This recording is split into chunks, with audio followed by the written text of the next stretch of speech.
check the gauge in the car, see if there's any gas we can siphon. Yeah, that's a good idea.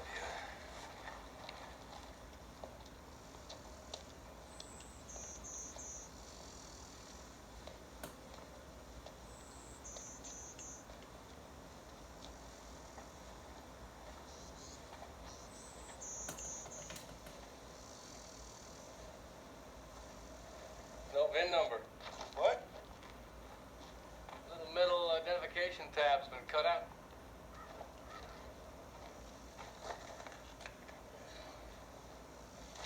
Oh, sorry. Oh, sorry. What is it? There's a guy sleeping in the car. What's going on? Nothing, they startled this guy, that's all. What guy? That guy.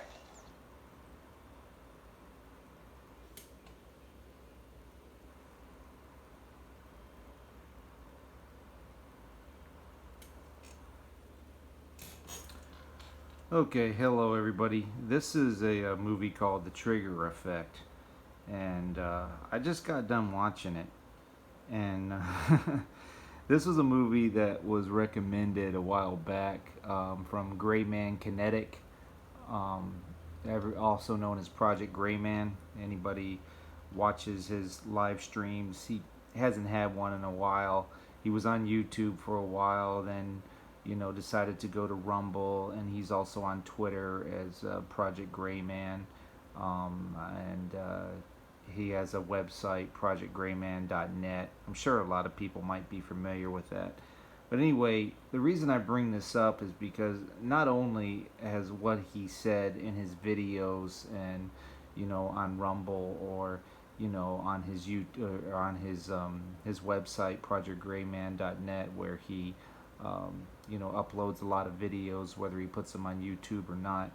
Not only has what he said been incredibly accurate, and does he not have, not only does he not have first-hand footage of things, video footage that you just aren't going to see or find elsewhere, but he tweets, I don't know, I would say probably every few days or whatever, and he's been really accurate in a lot of the things that he's said, tweeted about, talked about in his videos. His sources seem to be, whoever they are, wherever they are, they seem to be very accurate. So I decided to go ahead and watch this movie. I actually rented it on Apple TV, but you can find it on YouTube or what have you. It cost me like $4, and it was well worth it. I mean, the movie has a lot of language in it and stuff. I mean, it's rated R, but as far as the movie itself, I highly recommend it, and here's why. I think it's a really accurate depiction of what people can expect when there's a blackout, power outages, and the majority of the people in the film are not prepared for it. And it's kind of a social commentary on how people treat each other, and how they talk about each other, talk to each other. And then when it hits the fan, so to speak, how people respond and react to all of that. And I felt like I should watch this movie today, because I had the time to do it, and it had been on my mind for a while since he had recommended it. And I got an interesting email as well from someone that contacts me every so often and lets me know what's going on in the area that they live in, which is actually Massachusetts. And they tell me some personal things that I'm not going to get into, but let's put it this way. I'm getting first-hand accounts from people, and specifically, this email I'm referring to, where layoffs are not only coming, they're pretty much here. The information I received was as of June 1st, so just a few days ago, really. Some major companies, major Fortune 500 companies, are either in the process of laying people off, will be laying people off, And even high level executives, with like 20 plus years in companies, are going to be losing their jobs.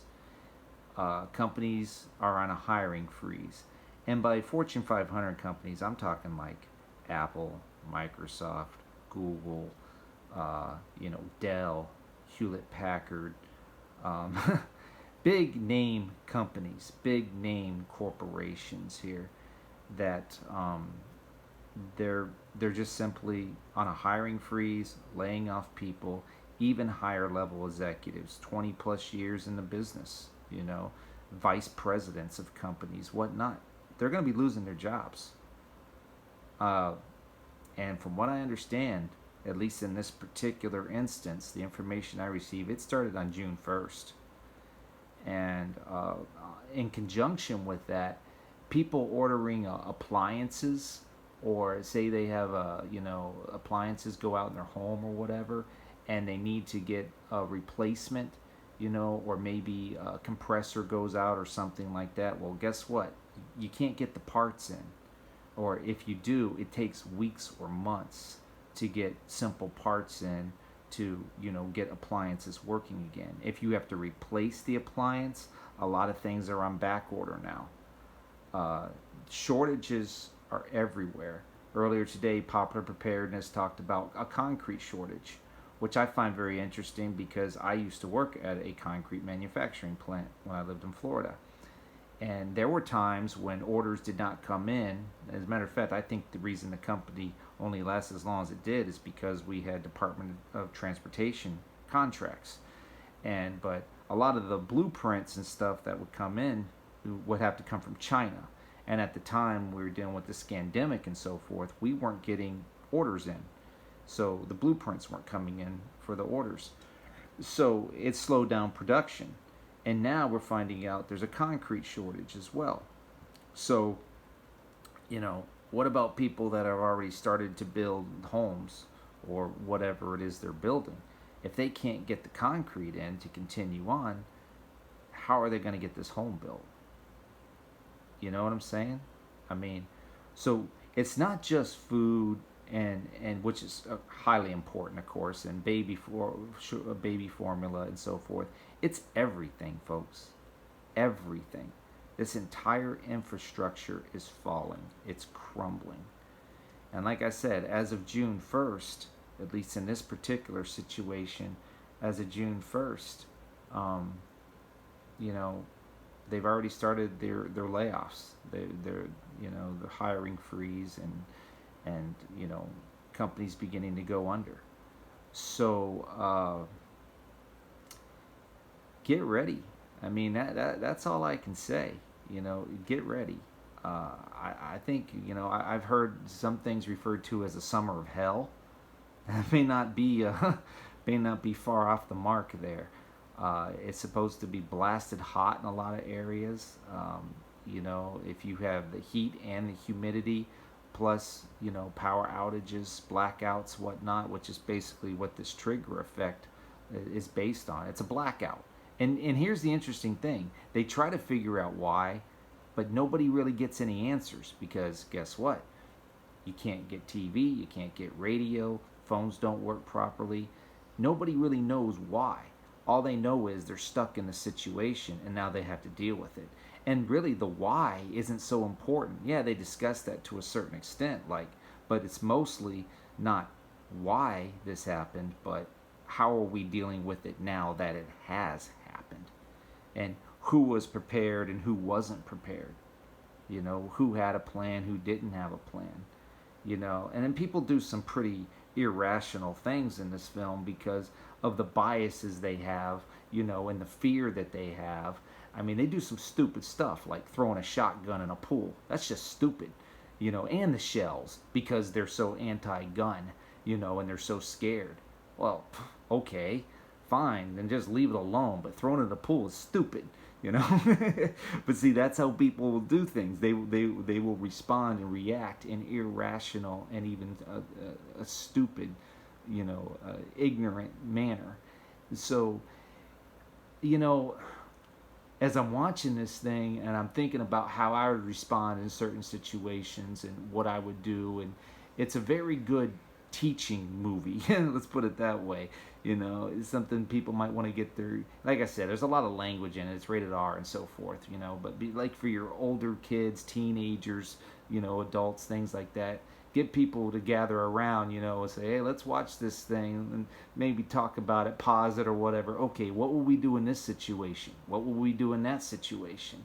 How the way they responded, was that appropriate or inappropriate for the situation? I mean, you have to put yourself in scenarios, I think, and to see how you're going to respond, because I was talking to a friend earlier, and we were talking. I said, I just don't think people really get it. They hear the horror stories and everything's doom and gloom and this and that, but I really don't think they get it. They just can't grasp the concept of what it's going to be like to not have power. And I'm even including myself in that. Okay, I've had situations where I've been in power outages. I've been in some pretty dicey situations in my life and so forth. But for a long period of time, blackouts in the summer heat, no power, no way to cool yourself without electricity. And so I don't think people really get how horrible this could be in certain areas of this country if we suffer major blackouts and power outages, which I think we will. And it could even happen in June. I don't know. But it's very possible, And like I said, when the power went out in this movie, at first they were wondering why, what happened, is it going to come back on, and then all of a sudden all those questions weren't so important.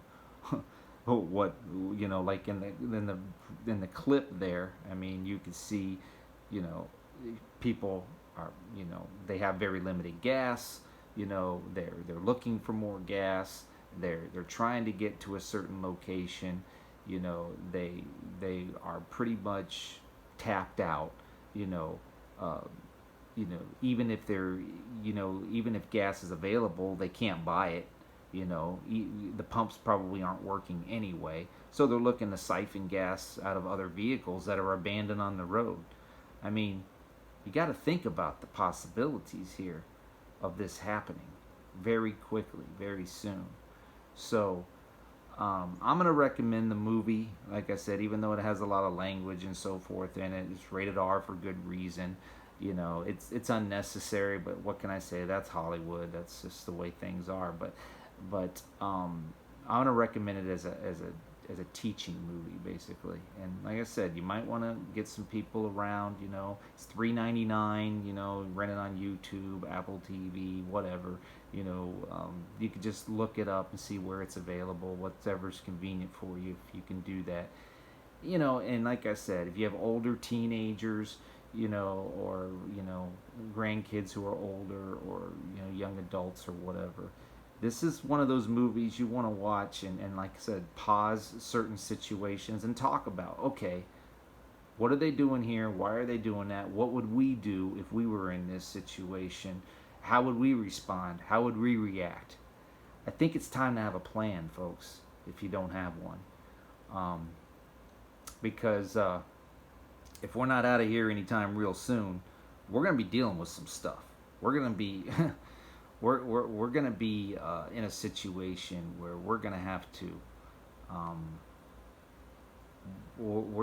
be prepared. We're going to have to be ready to be in some really tough situations, especially if those people that insist on living in large cities or on the coast, or they say that they can't get out, or the Lord's leading them to stay there, or He's not giving them any direction to leave. Okay, I get all that. But if people are just insisting upon staying in large cities or around large cities or on the coastlines because that's just what they want to do, because it's convenient for them, it works for them, it's where they've been their whole life, they don't know where else to go, but they know they're supposed to get out, they know they're supposed to leave, but they just insist on staying. I'm not saying those that can't afford to, they don't have enough money to. The Lord understands all of that. He gets that, okay? I'm talking about those that are just like, damn it, I'm staying no matter what, and I don't care come hell or high water. Just digging their heels in. obstinate, just doing whatever they want to do. Okay, they're making their choice, and they are not going to like the ramifications and consequences of that choice. It is not going to be a good thing to be in a large city, a large metropolis, probably even real close to an interstate, you know, because think about it. Everybody's going to be wanting to get out on the interstate, escaping, getting to wherever they got to go. You need to know back roads, you need to know other routes, highways, whatever the case may be, you know, that aren't as heavily traveled as the interstate, and especially on the coastlines, because it can get real bad real quick on the coastlines. So, for a lot of different reasons. So we're going to see what happens as June commences here. But yeah, I just wanted to talk to you guys about this movie and kind of put my 2 cents in there on this. And you know, it's your choice. You know, like I said, I'm going to recommend it because it's a teaching movie in my opinion. It'll definitely make you think. All right, that's all I have. I hope you guys have a good rest of the day. Take care. Bye-bye.